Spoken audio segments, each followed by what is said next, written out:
Hello friends, I am C वर्धमानडा from अरम institute. आज इस वीडियो में जितने भी सीएस एग्जीक्यूटिव वाले स्टूडेंट हैं उन सब के लिए सर मैं पास्ट ईयर्स के पेपर्स सॉल्व करवा रहा हूं। आज अपन करेंगे सर असेसमेंट ऑफ ट्रस्ट। इससे पहले मैंने सर 14 चैप्टर्स के क्वेश्चंस करवा चुका है सर, वो सब एक प्लेलिस्ट में शेयर किया है, आप जाके आराम से देख लो सर। पास्ट एग्जाम की प्लेलिस्ट है सर सीएस की। तो सर प्लीज आपसे एक ही रिक्वेस्ट है, इसे फ्रेंड्स तक शेयर करो ताकि स्टूडेंट को समझ आए कि किस टाइप के क्वेश्चन आते हैं, कैसे आते हैं। और आपसे एक रिक्वेस्ट है, अगर आप पास्ट एग्जाम के पेपर्स या ये वीडियो कोई भी देखिए सर, अगर आपको समझ आ रहा है, आपको मजा आ रहा है मेरे से कि सर पढ़ने में समझ भी आ रहा है कि आप कैसे पास्ट एग्जाम के क्वेश्चन करवा रहे हो, तो लाइक जरूर करना, इससे मुझे ही मोटिवेशन मिलेगा। ठीक है, चलो टाइम वेस्ट नहीं करते, असेसमेंट ऑफ ट्रस्ट के क्वेश्चन करते हैं सर। पास्ट एग्जाम के क्वेश्चन है और आगे भी इसके अपन को करना है सर। तो याद रखना, चैनल को सब्सक्राइब करके रखना, बेल आइकन प्रेस करना मत भूलना, नहीं तो बाद में लॉस आपका है। ठीक है, चलो खत्म करते हैं सर इसको। Ramji charitable trust has sold a capital asset costing 70,000 on 13 June 2021 for 1,50,000। 70 lakh की कैपिटल एसेट को कितने में बेचा? 1,50,000 में। ठीक है। It purchase newly asset on 1 July 2021 for 1,20,000। ठीक है। Amount taxable as capital gain for Ramji Charitable Trust after exemption under 11(1)(a), section 11(1)(a). ठीक है, subsection 1(a). In the assessment year 2023 is, आपसे पूछ रहा है एग्जेम्पशन कितनी है, पहले भाई टैक्स तो निकाल लो। इसने बेचा है कितने में? 1,50,000 में। आप लिखो सर सेल कंसिडरेशन है 1,50,000। सर कॉस्ट कितनी थी? कॉस्ट कितनी थी? 70,000।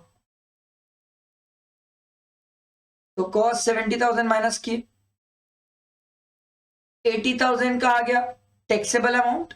आगे देखो, इसने नई एसेट भी परचेस की है, तो नई एसेट कितने की परचेस की है सर? 1,20,000 की। देखो सर, अब आपको एग्जेम्पशन कितनी मिलेगी ये 2 पॉइंट पे डिपेंड करता है। हाँ, एक्सपेंस जैसा लिख, एग्जेम्पशन कितने की मिलेगी ये 2 पॉइंट पे डिपेंड करता है। सबसे पहला, आपने कितने क्या, पहले पहले तो आप देखो सर, आपका कैपिटल गेन कितना आ रहा है? कैपिटल गेन कितना आ रहा है सर? 80,000। दूसरा, आप ये चेक करो, अच्छा ये दोनों पॉइंट पे अपन को क्या लेना है? Lower of. ठीक है, तो लोअर ऑफ फर्स्ट और सेकेंड पॉइंट। सेकेंड पॉइंट ये देखो आपका कितना आ रहा है? सेकेंड पॉइंट अपन को क्या करना है sir? Cost of new asset minus cost of old asset।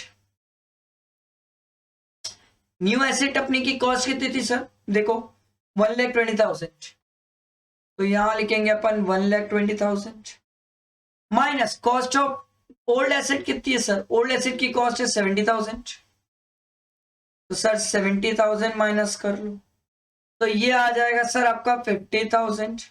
अब इन दोनों में लोअर क्या है सर? वेरी सिंपल, इन दोनों में लोअर कितना है? 50,000। तो सरकार बोलती है सिंपल सी बात है भाई, मैक्सिमम एग्जेम्पशन तुमको कितनी मिल जाएगी? 50,000 की। तो बच्चा वो क्या आ जाएगा? 30,000 टैक्सेबिलिटी। देखो सर 30,000 का गया यार, ये रहा। समझ आया मैंने कैसे कंप्यूट किया? बहुत सिंपल तरीके से मैंने आपको सॉल्व करके दिखाया। आगे देखो, a charitable trust registered under 12AA has total income of 40 lakh and spent 28 lakh towards its objective। Total income of the trust पूछ रहा है, बहुत सिंपल सर, बहुत सिंपल। देखो 40 लाख इसकी इनकम थी, माइनस 28 लाख इसने स्पेंड किया है, माइनस सर 15% क्या हमें वैसे भी बेनिफिट मिल जाता है ट्रस्ट के केस में? Yes sir. तो सर जितनी भी उसकी इनकम है उसका 15%, तो 40 लाख का, देखो सर 40 लाख का 15% ये आ रहा है सर 6 लाख। 6 लाख का तो बेनिफिट अपन को मिल जाएगा सर। ये 6 लाख वो है जो अपन जैसे चाहे, जिस पर्पस में चाहे, जैसे यूज कर सकता है ट्रस्ट। तो 6 लाख 15%, 15%, याद रखना सर 15%। तो सर 40 माइनस 28 माइनस 6, ये आ जाएगा सर आपका 6 लाख। ये टैक्सेबल आ जाएगा। तो total income of the trust chargeable to income tax कितना है? 6 लाख। समझ आया? आगे बढ़ते हैं। देखो, रे charitable trust registered under 12AA has total income of 20 lakh. It applied 10 lakh towards its objective. तो फिर से वही क्वेश्चन है sir, how much is chargeable to tax? तो देखो सर 20 लाख माइनस 10 लाख तो उसने एक्सपेंस किया, स्पेंड किया है, माइनस इसका 15% कितना हो जाएगा सर? 20 लाख का 15% होता है 3 लाख, तो ये माइनस करोगे तो क्या आ जाएगा sir? 7 lakh. 7 lakh chargeable to tax है। देखो सर ये रहा, सिंपल। आगे देखो अगला क्वेश्चन, राम कृपा charitable trust owns a capital asset of 2 lakh and half of the income from such capital asset is utilized for charitable purpose. The asset was sold for 3,50,000. देखो sir, from the sale proceed the trust brought another asset for 2,90,000. जो computation अभी सिखाया था same है sir. चलो sir अब आप लोग देखो, ध्यान दो, 3,50,000 में सेल किया, एसेट की कॉस्ट थी 2 लाख रुपए, तो गेन आ गया 1,50,000। पूरा 1,50,000 तो एग्जाम नहीं होगा सर, लोअर ऑफ द 1 और 2 पॉइंट। फर्स्ट पॉइंट में क्या होता था सर, कितने का कैपिटल गेन आया पूरा एग्जामिशन लेने की बाद। दूसरा देखो सर, एक सेकेंड चार्जिंग में लगा देता हूं, नहीं तो दिक्कत हो जाएगी, बंद रहेगा सिस्टम। देखो दूसरा है सर, अपन दूसरा क्या देखे थे sir, cost of new asset 2,90,000 minus cost of old asset कितनी है सर 2 लाख, तो ये कितना आ गया सर 90,000। दोनों में विच एवर इज लोअर कितना है सर 90,000, तो 90,000 की एग्जेम्पशन मिल जाएगी सर। बच्चा जो आपका 60,000 आएगा ये क्या हो जाएगा सर टैक्सेबल। समझ आया सर? यहां पर option none of the above होगा। क्लियर हुआ ये सबको? अच्छा यहां पर जब आप एग्जेम्पशन देखने जाओगे तो एक बात ध्यान रखना सर, यहां पर पूरा 60,000 नहीं हो पाएगा। क्यों? क्योंकि एक रीजन है सर। देखो यहां पर बोले ना sir, half of the asset is utilize for charitable purpose, half ही एसेट है जो चैरिटेबल पर्पस के लिए। तो जब टैक्सेबिलिटी की भी बात आएगी तो इसका 50% करना सर, ध्यान रखना सर। तो 30,000 होना चाहिए जो कि आपको ऑप्शन में नहीं दिया हुआ है, इसलिए नन ऑफ दिस। समझ आया?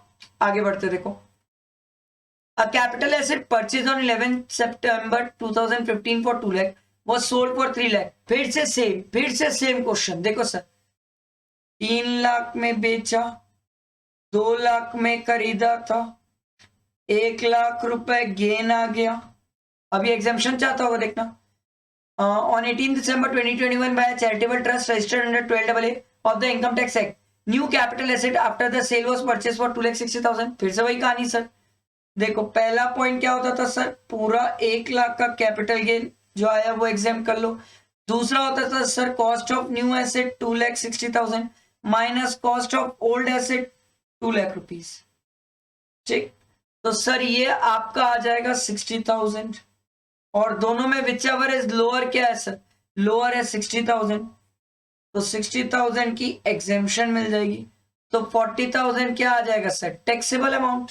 देखो सर सेम तरीका, सेम क्वेश्चन सर, सेम ये देखो सर आपसे पूछ रहा है डैश विल इन द, मतलब आप कितने की एग्जेम्पशन ले सकते हो और कितना टैक्सेबल हो जाएगा।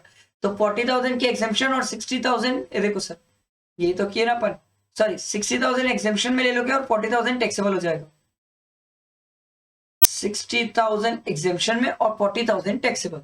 समझ आया? बहुत सिंपल इजी क्वेश्चन। सेम देखो सर ये भी क्वेश्चन सेम है, सेम मतलब सर असेसमेंट ऑफ ट्रस्ट के केस में क्वेश्चन रिपीट होते हैं, आप समझो ये आपको एग्जाम में काम आएगा sir.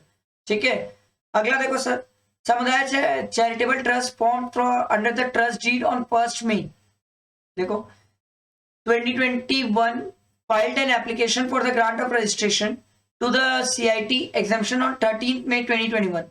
The CIT did not pass any order as to the registration of the trust till 31st March 2022. हमने एक बात सीख किया ये सर 6 मंथ के अंदर इनको ऑर्डर पास करना पड़ता है कि ये ट्रस्ट को रजिस्टर कर रहे कि नहीं कर रहे। 6 मंथ तक अगर इन्होंने ऑर्डर पास नहीं किया तो 6 महीने बाद तो डीम रजिस्ट्रेशन मान लिया जाता है सर। तो देखो sir filed an application on 13th में, मई छोड़ दो सर, जून जुलाई अगस्त सितंबर अक्टूबर नवंबर तक 6 महीने का टाइम पीरियड था सर। 30 नवंबर तक इनको ऑर्डर पास कर देना चाहिए था। 30 नवंबर तक अगर इन्होंने ऑर्डर पास नहीं किया तो सर 1 दिसंबर को तो ये डीम ट्रस्ट क्या मान लिया जाएगा, रजिस्टर्ड हो गया।